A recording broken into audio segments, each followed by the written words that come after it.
Alright, so I've done a video previously about why I don't really like Duolingo as a language learning tool. I think it's a very incomplete product.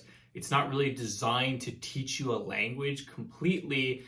And more importantly, it's designed a lot more like a video game. It's designed with things like retention mechanics and streaks and things like that to keep you engaged, even though it's actually not teaching you a language very quickly or very naturally. It spends a lot of time doing a lot of slow, repetitive practice in a way that is just going to be much slower than basically any other real method of learning a language. It's not really good at teaching you large quantities of vocabulary, and it is something where I do think it can be useful. I still use it, especially when I am starting out a language, mainly because it helps teach you things like the grammar rules and just the basics of, like how to construct a sentence and what the language looks like and so on. I find it very useful in developing a baseline understanding of a language, and I think it can be very helpful in those cases where languages use alternate scripts, like say Arabic or Chinese or something like that, where you need to learn not just a new language, but you also need to learn a new writing system.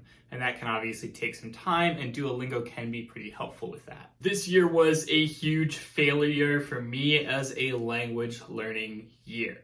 I just did not have as much time to sink into it as in previous years, and B, I was a lot more distracted and a lot less focused than I wanted to be. So typically what I do is I select a language that I'm going to be focusing on for a given year. And of course, last year what I said was that 2022 would be the year that I focused on Arabic. That was the language that I wanted to learn this year. And to that end, I actually basically got tired of last year's language, which was French, a little bit early, got started on Arabic a little bit early in late 2021, and everything was going really smoothly. Until that is, it just basically ended up that I was getting towards the end of what the Duolingo course could offer me for Arabic. I was not really learning very well, and also again, I just did not have the time and the energy to sink into it that I wanted to, and the end result was that I was hitting a wall where everything felt very difficult and very frustrating. Obviously, it is a much more challenging language to learn than just, another Romance language or whatever, since I've done that so many times before. And so what I ended up doing was basically turning back to Spanish as a language that I had started learning a little bit a long time ago. And of course it went a lot easier. And so it was like, okay, I just want to do this because it's easy, not necessarily because it was, on track for my goals. My normal strategy for learning a language involves doing a lot of assisted reading and flashcards via the Link and the Anki apps. And unfortunately, I wasn't really able to do that with Arabic simply because I had not yet quite mastered the script. And so even just getting started with that was very difficult going directly from Duolingo into Link. And I've said this in the past, Duolingo is designed in such a way that if you start making mistakes, it becomes incredibly punishing very quickly. If you start making mistakes, then obviously you're going to very quickly run out of hearts unless you pay for the upgraded premium version. And that basically feels like punishing you for making mistakes, which is the opposite of a good learning experience with a language. And I simply don't feel like shelling out a few bucks a month for Duolingo Premium in order to take that away. So I started learning Spanish, focusing on Spanish. Okay, I thought maybe Spanish will be the language that I focus on this year. But then I just wasn't very excited about it. It wasn't really sparking interest or excitement for me. I was just kind of going through the motions. And then we ended up taking a short trip to Italy this past year, and immediately I was like, oh man, what I really want to learn is Italian.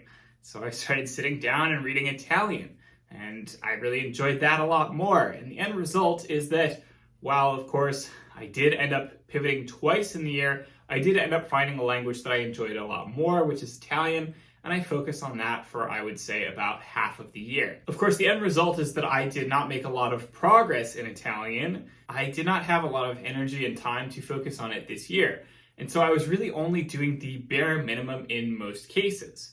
And for me, basically, that meant doing like a couple lessons on Duolingo every day, and basically, a little bit of reading and Link and a little bit of flashcards in addition to, of course, all of the maintenance work I am doing on all the other languages that I have been learning so far. This is, of course, a lot less than in recent years where I might do several times that much when I had just a lot more time to invest into this. And naturally, it's also something where my other languages have atrophied a little bit just because I have not been able to focus on them completely in a while either. So this means that 2022 is still officially my worst language learning year, since perhaps about 2016 or so.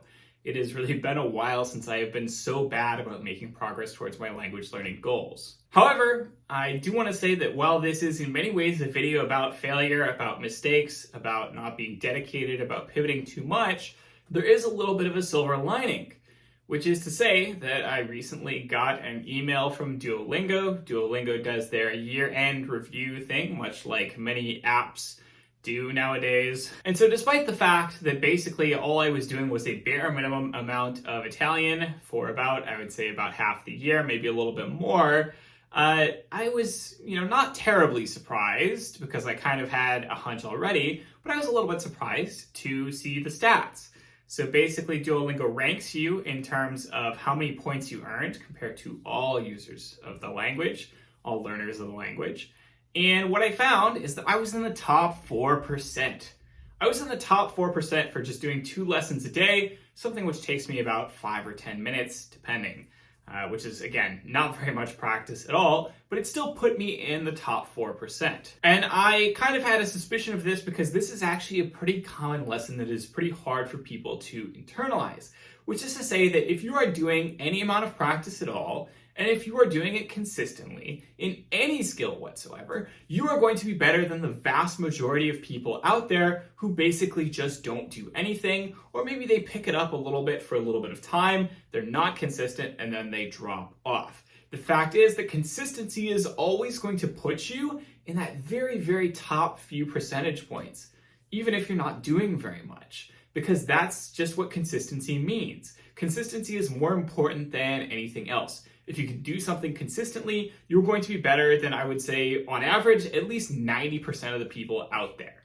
If you say go to the gym once a week and you do a half an hour to an hour of working out, that may not seem like very much. Certainly you're not going to turn into the next Mr. Olympia, but you are probably doing, again, better than 90% of the people out there because you are at least working out consistently and you are reaping pretty significant benefits for a minimal amount of time invested because you are doing so consistently. The trick, of course, the problem gets to be when you then start to haggle with that remaining 10%.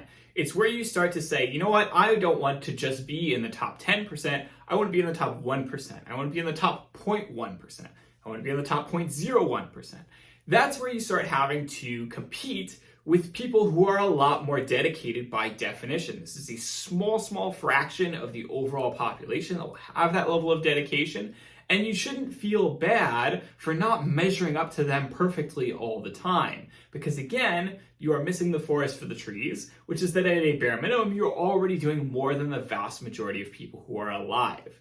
If you are, sort of worrying with yourself about whether you're in the top 4% or if you're in the top 3.5%, you have already lost. That is not what you should really be focusing your time or energy on. Doing the bare minimum is actually a very important, very valuable strategy that you need to use in those times when, like I said, this year for me, for example, you don't have the time or the energy to focus on it. You don't have the time or the energy to be, the most dedicated person in the world, to try and aim for that top 0.01% or whatever the case is. All you need to do is focus on that minimum, focus on consistency, and you will go a long way no matter what. The main lesson here is not to get too discouraged about any impression about how much you should do, or how much you should do, or comparing yourself to other people, how much you should do relative to what other people are doing. The reality is that if you can put in an amount that is good for you, an amount that works for you, an amount that is consistent, that you can do over time, that is going to be what is right for you. Even if it is maybe less than other people, maybe it's more than other people. Everybody has different levels of abilities.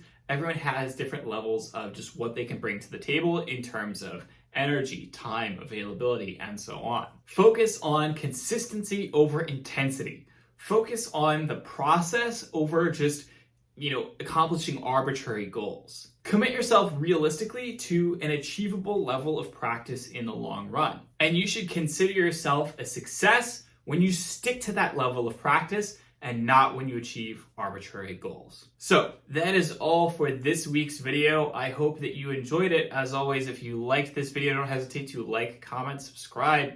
Let me know down below what you would like to see in future videos. Let me know how your language learning goals or your other self-improvement goals went this year. I'd love to hear from you. Have a good week. I will see you all next week. Goodbye.